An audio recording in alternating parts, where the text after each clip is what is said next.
Say hi. Hello.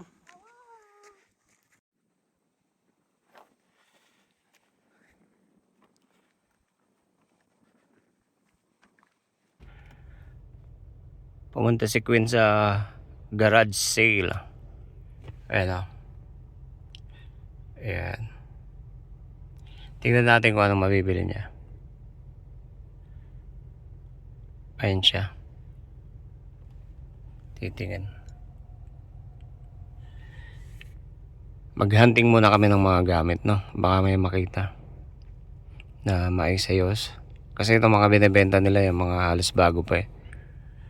Ayan. Ayan siya. Titingin. Nakabili naman na siya. Ito. Halos brand new pa. May mga tag pa.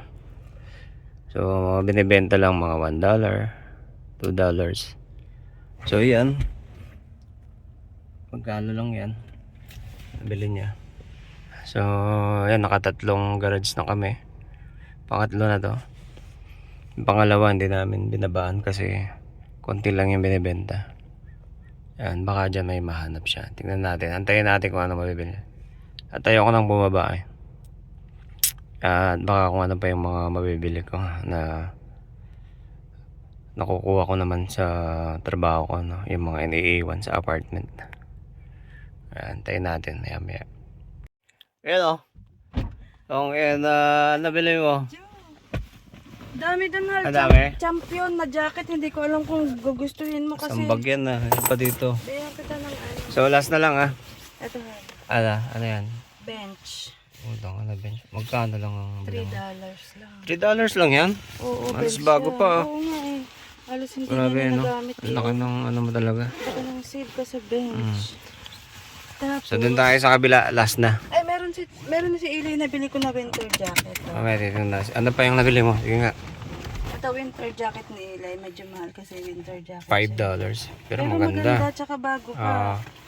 Sa gusto ko sa Gold Village magkano Pa. na. Tapos ito sa'yo. Kaya kita yung jacket na black. Hindi ka sa akin yan. Anong hindi? Large yan, ha?